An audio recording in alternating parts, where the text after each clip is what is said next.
All right, if you listen to this podcast, you listen to it because we have the best guests who are coaches, GMs, decision makers, and also some of the most relevant ones. I could not have imagined a more appropriate guest for this week, either A, because of the performance his offense put on this year in Los Angeles, or B, his connection to the two head coaches of one of the divisional round games. With no further ado, it's the offensive coordinator of the Los Angeles Rams, Mr. Mike Lafleur. Mike, what's up, man? What's up, Peter? Appreciate you having me, man. Yeah, no doubt. Look, I remember being on the sidelines at the Super Bowl, and it was Chiefs versus 49ers, and there's a little rope there, and your brother Matt had either just been hired by Green Bay or maybe a week earlier had gotten the job, and he's sitting behind a rope, and he's like, hey, Schrags, and I'm sitting there with a credential because I'm one of these obnoxious media guys that just walks around like I belong on the field. And he's like, what's up, dude? And like, you came over to the sideline, and there was this awesome hug before the game because you were an assistant with the 49ers coaching in the Super Bowl, and there's Matt Lafleur, the recently hired coach of the Packers. And now it comes full circle where the 49ers are back in a big game, divisional round, and your brother is still the head coach of the Green Bay Packers. Where are you going to be for this game? And when you see Lafleur versus 49ers and you have nothing to do with it, what's your reaction? It's wild, It seems like the Packers and Niners have played a lot of games over the last 5 years, right? And was a part of a lot of those, and obviously not anymore. So trying to figure it all out. We are going to shoot up there, my wife and I. I know my parents are they're going to fly over there. Bree and the boys are going to fly down here for a night for whatever reason. Okay. And then we'll end up shooting up there on Friday. So trying to figure all that out. I mean, all this happened so quickly. We, didn't plan on not being a part of, this upcoming weekend's game. So we'll figure it all out, but we'll be up there to support them for sure. We're going to talk that game in a second, but can you humor me a little bit on just some Rams talk as we put a bow on what was an amazing, unexpected season that maybe you might say, well, unexpected to you, but very expected to us. You get the job after things end in New York. You get the job in Los Angeles. McVey's texting me like, I really like this Michael Lafleur. Obviously, he knows your brother real well, and he knows you. And he's like, I really think things are going to be special. And I'm kind of rolling my eyes like, no, I like Mike too, but with what? With what weapons? And then we have this offensive explosion. And I'm going to mention two guys, and I want you to hit on both of them.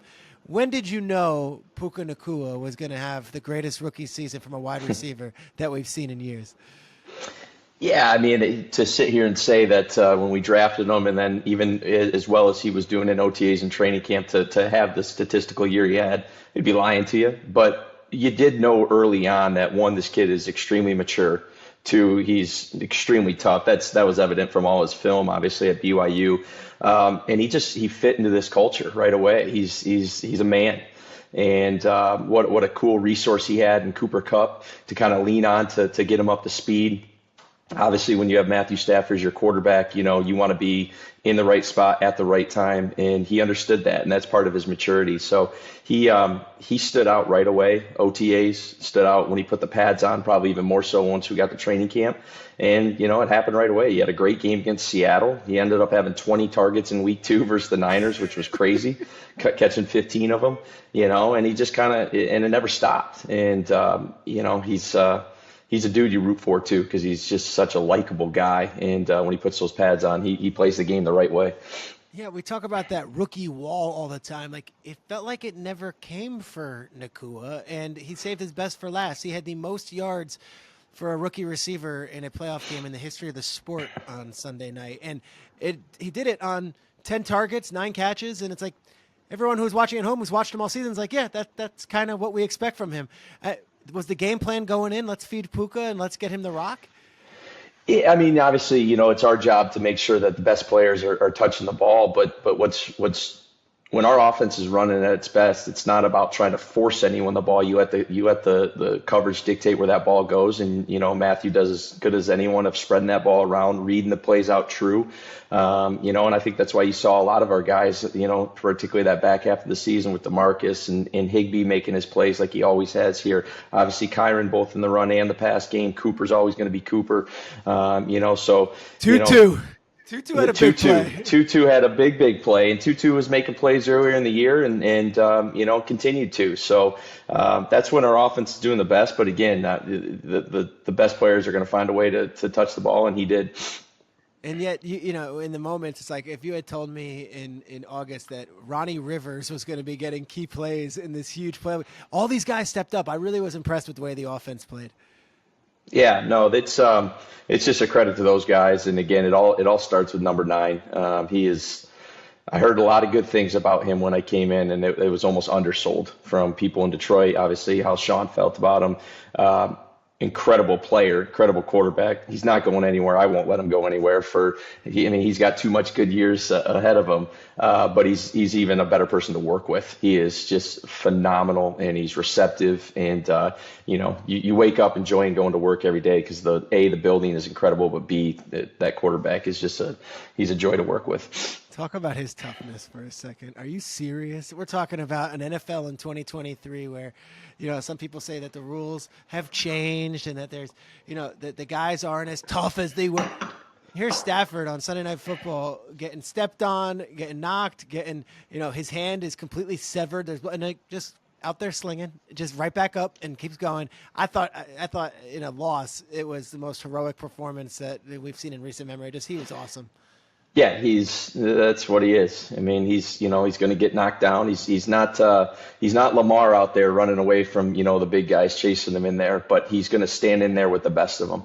And he's going to keep getting up, and that's just evident. That's not just this year. He's not just all of a sudden just gotten tough. That dates back to his rookie year, right? And I believe it was his rookie year, the Cleveland Browns up game against the Cleveland. It was mic'd up. NFL Films has it, man. And so it's not fake, right? And it never gets old watching that. And it's a prerequisite to be tough and be a quarterback in this league. That's just part of it. But he just takes that to another level, a level that it's, in my opinion, unmatched. Yeah, and then you had the running back, Kyren. I'm just going to hit on him because we've hit the other names, and obviously the offensive line all stepped up this year. But Kyren Williams, I think the stat was he had the 3rd most rushing yards in the history of the sport for a guy who's missed 5 games. There was some wild stat about just how good he was this season historically. And before the year, I don't know if anyone drafted him in their fantasy football league.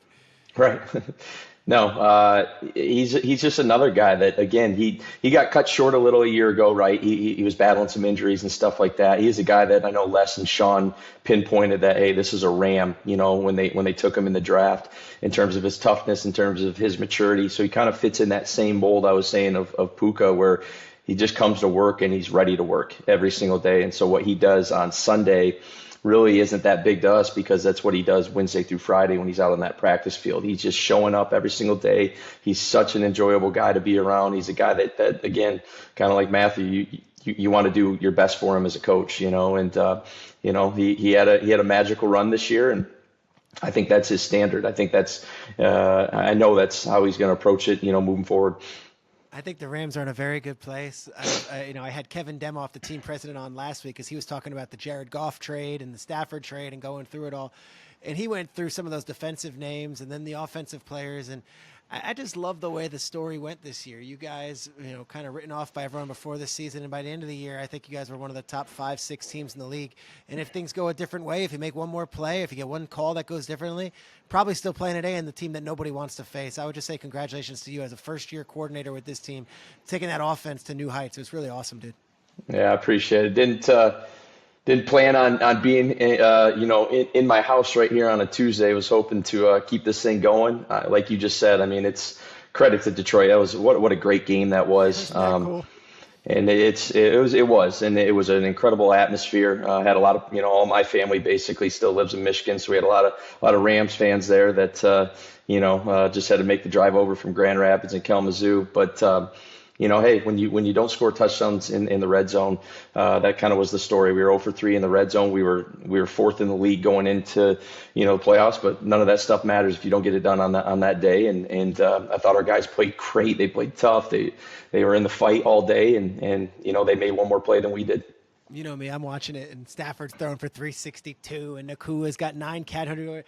and they had that red zone shot to Cup, and I'm like, that's 9 out of 10 times Stafford to Cup. That's usually, and I know it's killing you. I'm sure it's killing you, and I'm just watching on my couch, but I'm like, that's how close this game was. It was the razor's edge, and I don't want you to spend all off season thinking about what could have been. I want you to at least appreciate how great you guys had it going on, because you guys were dialed in. It's a fresh wound right now, so we'll see. We'll see. Leave it to me to bring it up. All right. So we always talk about that 2013 Washington staff, which included your brother and McVey and McDaniel. But like, I look at that 2019 49ers staff, and I'm like, you want to talk about today's coaches and all those guys. Can you go through some of the colleagues you had on that 2019 49ers Super Bowl team that was just in the coaching staff alone? Because you look around the league, it's everyone doing huge things right now. Yeah, it was a really cool staff. Kyle, gets a ton of credit and credit deserved for being just so good schematically, right? Getting guys open, getting his best players the ball with space. But the thing that I think he does best is he has an eye for coaching talent and just obviously player talent. He's incredible at it. He knows what he wants from both sides. And, we were the same staff in 19, basically outside of Kasarik, who we brought in 19, who was a huge, reason why that D-line does what it does. But in 18, we were coaching the Senior Bowl, and didn't have the year that we wanted. And it was still all the same coaches. And credit to John Lynch and Kyle for just being great leaders and keeping us on the right path. Obviously, you had Mike McDaniel, who's doing great things. I just said Kasarik, who's arguably the best in the business at D-line. Salah, who is an incredible defensive coach and great friend. Bobby Slowick was a QC on defense for the first 2 years. Kyle said, I don't want to waste him on defense. Let's bring him over to offense. He's got too good of a brain to be wasted on the defensive side. So he stole him from Salah, who didn't love that, and brought him over. What about D'Amico Ryans, who was keep going. Just an incredible, he's an incredible coach, but he's even a better person and leader. And not surprised, seriously, not surprised at all at what he's doing. It just was a matter of time, and what a cool fit for him too, going back to Houston. I would say that's probably the fairy tale, for him to be back there. Just a lot of really, really good coaches, but better humans for sure. I love it. All right, so this week you're kind of torn. You've got your brother, you've got your former, colleague. Obviously, I would imagine your heart lies with Blood, and you're going with Green Bay on this one. But their relationship, having watched it from a close vantage point, I think it's so interesting. Obviously, they've had already huge battles in the playoffs and regular season, and of course, Kyle's got the best of Matt sometimes. Matt's gotten the best of Kyle sometimes. The dynamic between Matt Lafleur and Kyle Shanahan, from little brother and ex-colleague, what's your vantage point on it? Just respect. I think they have so much respect for each other. They obviously, worked, for quite a few years together, starting in Houston when Kyle was a very, very young offensive coordinator and obviously really good already. And then for him to bring him to Washington, they had the 1 year where, they all got let go in 13, as we all know, and then 14, they separated for a year. Kyle went to Cleveland. That's where I met up with them, and Matt went to Notre Dame, and then able to have the 2 years in Atlanta together. And what an incredible 2 years that was in 15 and 16. Obviously didn't finish that one the way we wanted, but again, nonetheless, they're both incredible coaches. They're both incredible people, very different people. So it's going to be a fun one up there. No one expected Green Bay to be where they're at. Everyone expected San Francisco to be where they're at for obvious reasons. I think they're both playing their best ball at the right time, and it's going to be fun. You've had a chance to watch from afar Jordan Love's maturation and development this year. Obviously, your brother's been living with it for years, having him on the bench with Rodgers there, and then finding a way to get some time to devote to Love. I think right now that Stafford's been eliminated, now that Dak's been out of here, I could argue that no quarterback in the NFC is playing better than Jordan Love right now. You've had a chance to watch from afar, obviously, but you're in those conversations. Jordan Love, as you look at him as an opposing coach, what's your take on his development and how far he's come?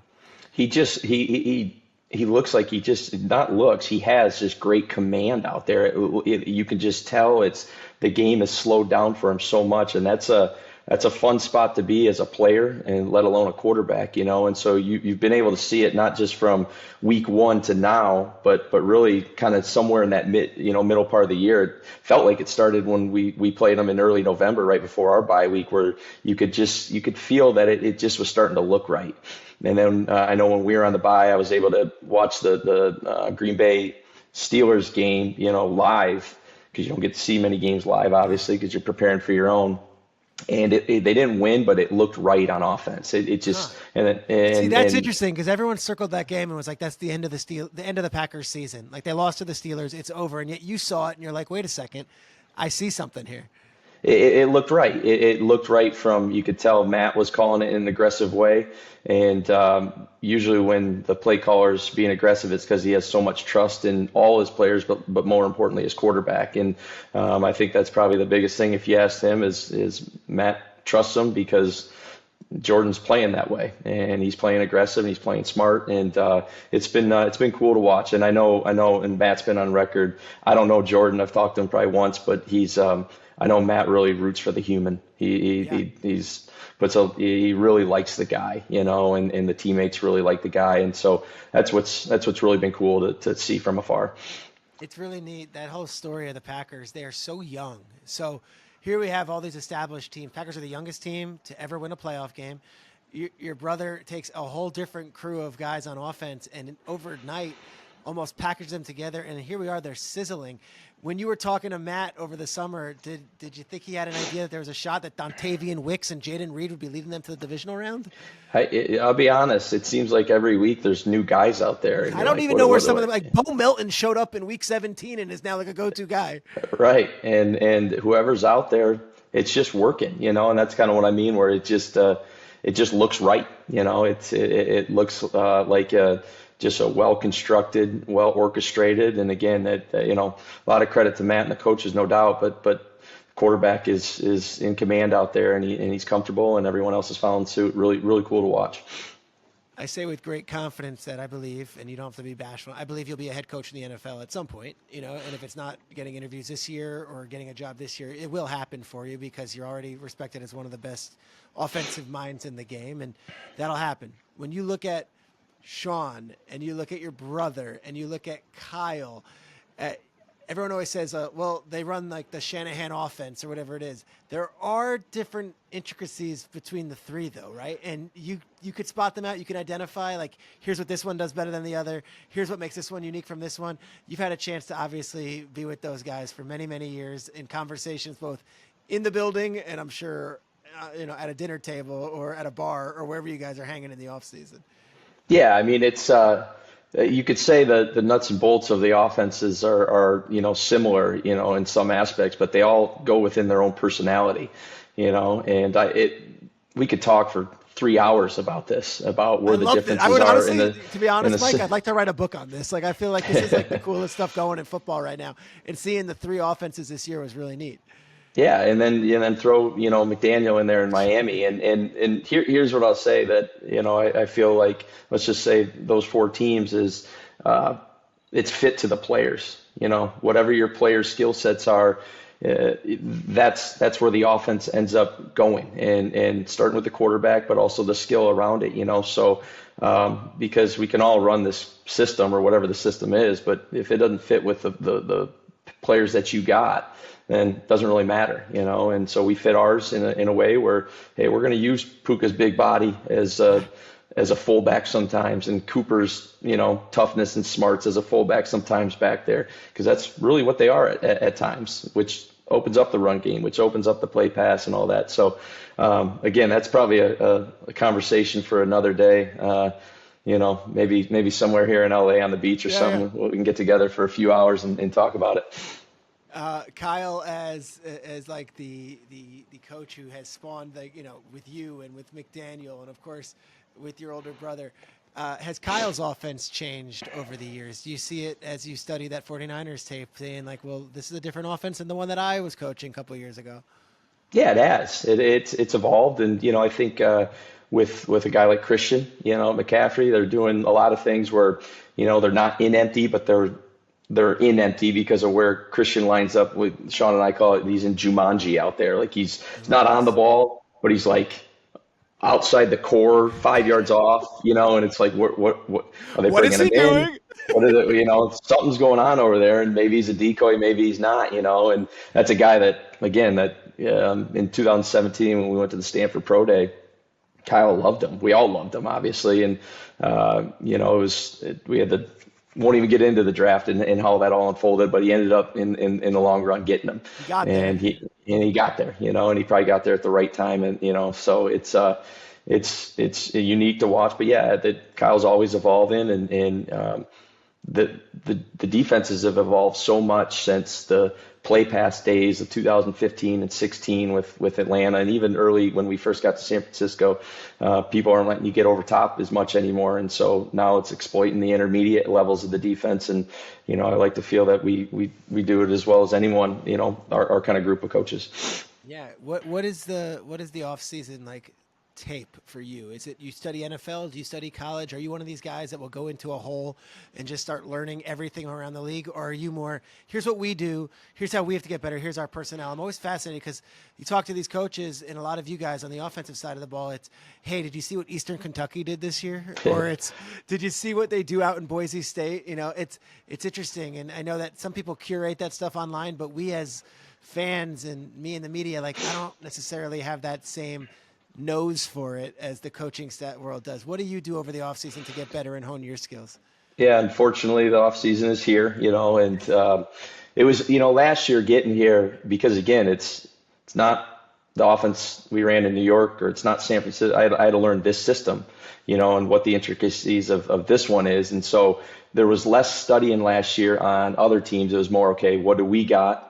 And here's what we did, and let's mold it to the 2013 Rams or 2023 Rams, excuse me. And so that's what we did. And now this year you get to go out again and, hey, we got this system. Okay, now what can we incorporate? What's the trends and flows of the league and the defenses and stuff like that if we hadn't picked up on it from just our weekly game plan. And so that'll be fun. As far as like the college and stuff like that, you study so many of these guys coming out of the draft that you inevitably are watching their schemes too, and some of them you're like, what is going on here? And it's unique, it's cool, it's a whole different game, the college game, and a lot of respect for what they're doing, but it's like foreign. It doesn't even feel like the same game half the time. But that's where I know me personally, that's where if there's something schematically that someone's doing, I'm not watching a team per se, I'm watching the players, and then, hey, that's kind of cool, and will it fit? I don't know. You just kind of use your own brain there and you go from there. But that's kind of the process of what will happen up until when the players get back. My relationship with McVey, I'm not in the building every day, but we're just friends and we've been friends for years and I respect his coaching ability. What did you learn from Sean McVey? What did you see this year working for him? So much. He is, he's asked me, he goes, did you expect it to be like this? And I don't know what I expected. I just expected to come into a place where you're going to work with really good people and starting from the top. Our ownership, they're awesome. The LA Rams building is so cool because it's just ball. It's ball and good people, and it was extremely refreshing. It's so fun to go to work every day because of that building and Les and Sean. Sean is demanding. He gets the most out of these guys. He's extremely urgent. Like I've told him, our walkthroughs are the first walkthrough I was a part of in phase 2 back in April or May, whenever it was. I go, that's the best walkthrough I've ever been a part of. Yes. The first one, and it just was. And it's the players didn't know any better. That's just what they do here, and that's the culture he set up, and there's never any issues, so he's got full command of this thing. He's such a great leader. He's such a great person. It's obviously a good X and O's coach, no doubt, but there's so much more that goes into it that people don't see in terms of, obviously the leadership and the relationships he has with these guys.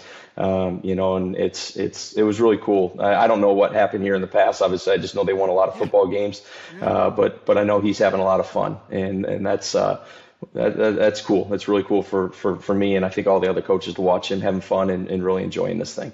What'd you learn from Kyle? What was your big takeaway from Kyle when you say I'm going to take this on to all my next jobs? Like when you think of Kyle Shanahan, what's the big? Give me that. I'm going to bring that with me. Yeah, it's kind of in that same mold of like this league doesn't wait for you. You better be urgent, and everything you do from a coaching and player perspective. And because there's 32 teams and everyone knows what that end goal is. He doesn't overly talk about winning or going to Super Bowls or any of that stuff. It's just what do we got to do today to be better? And the way they practice up there, the physicality that they bring on a daily basis, that comes to fruition on Sundays, But it's not just, once in a while. It's just how they do things up there. So ton of respect for him. Again, I know I'm kind of broken record with saying it, but he's an incredible coach. These are two of the top offensive minds in the history of the sport. And you've worked for both of them as their right-hand men. I think that's a pretty cool gig for you, and I think it's really interesting to get your insights because you have a different vantage point than us on the outside who are just like, yeah, look at this play they drew up. Yeah, no, the plays they're cool, but everyone can draw up cool plays. I mean, my daughter's over here drawing out 11 guys. I'm like, it's kind of good. She got it from Madden. Let's implement it. And usually it'll work with Matthew Stafford and Puka and Cooper. So, but there's so much more to this thing, and like you said, Kyle does it at a level that's awesome, and love him like a brother. So he's I owe a lot to him. I've got two more on other coaches, and I think you have to understand on this podcast, it's a lot of coaches who listen. So anytime we get insights on the dynamics between them, we love it. When you and Mike McDaniel were both coming up with the 49ers, obviously there was the pass game coordinator, there was the run game coordinator, there was different titles. He gets the job in Miami. Did you envision him, doing all this razzle dazzle and the motion stuff? And I guess now 2 years in, would you say you're super excited for what he's become and what he's got his offense doing? Yeah, and it's like he looks so comfortable in his role too. I don't watch any of the Hard Knocks and stuff like that. I heard it's pretty entertaining but the one thing that keeps coming out from those players in Miami that are open about it is he is who he is. He's not trying to be someone he's not. He's going to be the same personality every single day. Obviously, has done some incredible things on offense there. And it's not surprising. He puts a lot of time into it, almost probably too much time when you know what time he wakes up in the morning and stuff like that. But he's a ball guy and he loves it. And I know the players, they got his back there too. Did you think his personality would work as a head coach? The big knock or the question was, how is, he's this really curious thinker. He's got this long drawn out, and yet the players absolutely love him. But I remember coming up, they were like, I don't know if the players are gonna be able to connect with Mike McDaniel. And I would say, I don't know if that's the case. I think he actually might connect with them better because he's himself and he's authentic. He's authentic. That's the exact word I was going to use. He's true to himself. And I mean, leaders come in all shapes and sizes, right? And as long as you are who you are, you're true to yourself. You're not trying to be someone that you're not. Players see that. They can see through BS. They're professionals. They can see through BS at an elite level, And I know Mike just goes in there, and his main goal is, he's very smart, obviously, but his main goal is to maximize these players. And if the players feel that and know that, which they do, they'll play for you, they'll play hard for you, and they'll respect you. And, so it's been cool to watch because Mike hasn't changed. It's the same guy he was as, a receiver coach in Cleveland. And when I first met him when he was in Houston, obviously he's just gotten a little bit older, and, it's not surprising at all. And there's Mostert, your former player, having 21 touchdowns as a Miami Dolphin. And you're like, yeah, I could see that. Totally. It's, what a cool story for him. Gosh. Cut 5-6 times, I don't know. And then 2018, he obviously at the back end of the 2019 year, on our way to the Super Bowl, he statistically, I think, was the top. It seemed like he was averaging about 120 a game. And but even in 18, he had some games where, and I remember going up to Lambeau, and he played really well there. And it was just putting it kind of all together. And there he was in 19 doing that. And obviously him and Mike have a really, really close relationship, unique relationship, and it's been cool to watch him, over there do his thing. I had Salah on the podcast last season, and he told a great story about, him and Matt were roommates together, but they were living in like a 1-bedroom, and they were eating, Domino's pizza every night, or it might have been whatever, Little Caesars, whatever the Detroit style delivery Whatever's pizza in is. Mount Pleasant, Michigan. Whatever's in Mount Pleasant, Michigan, where Central Michigan was, and that like for warm, hot meals, they would come over your house, and like you and your, I guess it was your wife or girlfriend at the time, I don't know, you guys would cook them meals and be like, I got you, even though you're the younger sibling. I know how tight you are with Salah as well. What was it like working with Robert? And for Jets fans listening, obviously you're now at the Rams, but like if they're wondering, like, well, what do we got in a head coach? What would you say about Salah? Extremely, extremely smart. Like he finds a way, and yes, they would come over when we were in high school. It was my girlfriend at the time, obviously my wife now, and yes, they would take over the TV, and it just was like, can you guys just get out of here so we can just do our thing? But anyway, that's for another time as well. But the thing that Salah does so well is he makes things very simple for, I think, the players. Like you can tell, his thought process, and then he makes it where it's extremely easy for the players to understand exactly what he's asking from them, and not just from a defense perspective, but from a team perspective. His team meetings are awesome. I know the players love it. The stories that he gives and how he ties it all together with whatever week we're playing, and the players that he has. So there's a lot of factors that go into what's going on right now. I won't get into all of them, but a lot of respect for Robert, and as long as they're not playing the Rams, I wish them all the best, obviously. That's cool, and that's mature of you, obviously. All right, real quick, you yourself. So your older brother is in coaching, you're in coaching. What was the Lafleur household like as kids, and was this like your destiny? Like, I don't even know. Was your pops a coach? Like, how did it come to be? It's so cool that two siblings from Grand Rapids, Michigan. Is that where you guys grew up? Or, we grew up in Mount Pleasant. you grew up in Mount Pleasant proper. Okay, Yep. so Mount Pleasant, Yep. Michigan. How did this happen? And it was like, were you like football in a crib type deal, or is this you guys just both independently loved it? Yeah, everyone in our family was coaches, starting with my grandpa. He was a high school head coach at mostly a school down in Kalamazoo, Loy, Norks, but he was a head coach at other places as well. And so my mom obviously grew up just in and around football.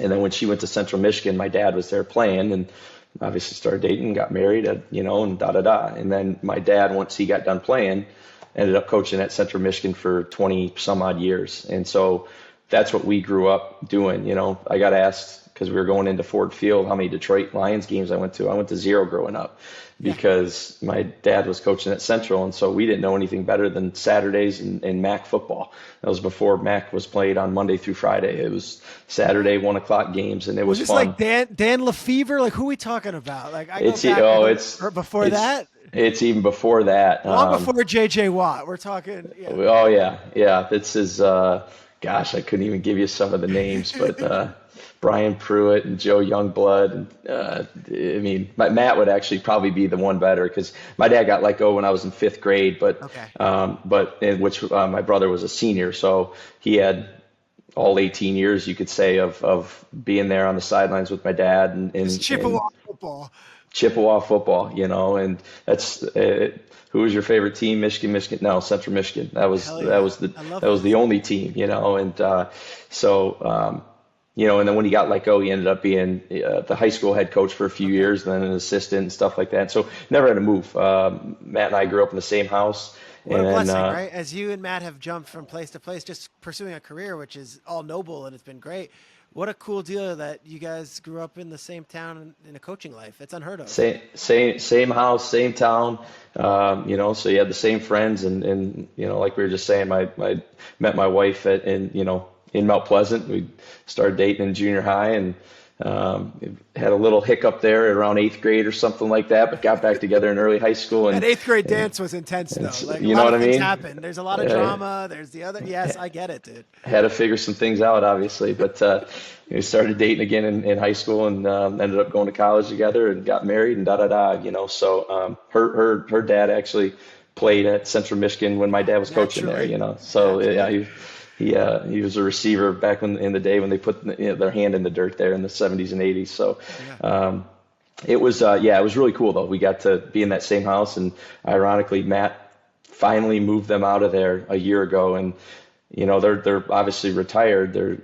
And you're supposed to go south, and he moved them to Green Bay just to have some built-in babysitters. Don't let Yeah. him tell you anything No, that's otherwise. exactly why. I get it, dude. I was thinking you were going to say to Naples, Florida, or to Palm Springs. No, Green Bay. You're coming Eh, here. You're going to help out. Like, like I'm supposed to go see the grandparents, but I'm not going to Green Bay to go say, like, you guys want to come out here? Come out here. This is vacation. All right, and then you get through college, and it's like it's a no-brainer, or did you have, I know everyone's got like, well, at first I was doing pharmaceutical sales sometimes. Like, did you take other lanes, or was it coaching from the go? So Matt always, we both knew we were going to be coaches, obviously. And if you ask Matt, today, and I'd say the same thing, like, he's like, man, if I could ever just be the quarterback coach at Central Michigan, like, I've made it, Get like, it? what a cool gig Yeah. that would be.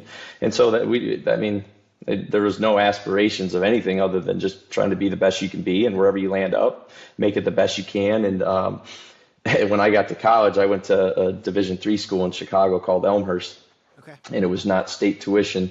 And my parents were teachers, and so they made that very known. And they said, hey, if you're going to go to this school, why don't you like go into business or something, or economics? I'm like, yeah, you know what? Maybe I will pursue that. And I got through about the first 2 months of those classes, and I called my mom. I said, I can't do this. This is for me. This is not for me. I'm not smart enough to be doing these things. So and she goes, I was waiting for the call, and Yeah, I changed. hey, you gave it a shot. I gave it a shot, and I went into changed it to education, and knowing that, I'll get my education degree and try to land on as a grad assistant somewhere, I guess, when I got out, and never even GA'd. I got right to Division II school. I hadn't even graduated yet, and I got offered a job at a Division II school in a little place in Indiana, and What was kind that of school? looked at. It's called St. Joseph's College. Don't look it up because it doesn't even exist Did anymore. it really shut down for real? It's not just the football program. This isn't Hofstra of Raheem. I mean, the whole school just poof, gone. And unfortunately, I had some buddies that were still coaching there at the Yeah. time, and they all landed on their feet and all that. But so we were there for 3 years. That was the first 3 years, and I don't want to say the most fun 3 years, but it was really fun. It was And isn't I that mean, amazing? You say it's fun. You're making no money. I mean, you're none. working there, and it's like St. Joseph's College, and yet here you are. You were the offensive coordinator of the New York Jets and the Los Angeles Rams. But you're like, that's my pure joy was just coaching football. And still have incredible relationships with a lot of those guys. Still text with them, all the time. I get a lot of texts from those guys on Sundays and stuff like that. One of the guys that's currently on the New York Jets staff, Billy Vandermerk, he's a QC there. Just needs an opportunity to get a position job because he'll kill it. He was our quarterback there at St. Joe. And he'll tell you he threw 10 touchdowns in a game. I think it's still a D2. He tied the record that. All right. Yeah, it was pretty. And the funny part about it was, I won't go too far, but he the week before he didn't play very well, and I was, in my mind, I was ready to bench him. It was, I it was was ready. done. Billy, it's not Yeah, he was happening. done. He had this one last op, and he made the most of that op. I love that. All right, and then your first NFL gig was where? The Browns in 14. Okay. So And who gave you that call? Kyle gave you that call, or it was from who was it? Mike Pettin? How did it all work together where you ended up in Cleveland? Yeah, it was my brother calling me. I was down at Davidson, and we just finished signing day, so you could kind of breathe, and we were kind of just, Lauren and I were just kind of planning our next couple months. Like, all right, we know our weekends are somewhat free. There's no more recruiting, stuff like that. And then I got a call at like 10 o'clock on a Sunday night saying that I was going to Cleveland. I didn't really You had understand no what was going choice. on. You're going I to had no, Cleveland. you're going to Cleveland, and I thought Matt was talking about himself. I thought you were going to Notre Dame. He goes, no, you're going to Cleveland. I said, when? He goes, tomorrow morning. So I packed up my stuff, drove from Charlotte to Cleveland, and that was that. And then saw Kyle in the office, and there we were. And that was it. And it's so crazy. So you go up there to Cleveland. It's that wild year where Kyle was there, and it's Johnny Manziel at quarterback, and it's Brian Hoyer, I want to say, was the other Yeah. QB, Yep. right? You Yep. guys start off like 6-3. It's the talk of the town, and then it goes kind of off the rails. But an opportunity to get in there at that junior level. What would be your advice to somebody who's starting off with an entry-level job in the NFL as far as like soaking it all in. And you were coming from Davidson, which wasn't exactly Notre Dame or Ohio State, but you'd had some coaching experience. A lot of these young men and women come in straight off, not having any experience at the college game. What would be your advice to them kind of getting in the NFL building? Yeah, I mean, you obviously be who you are, be true to yourself. Don't, you got to do your job at the best of your ability, all cliche stuff, no doubt.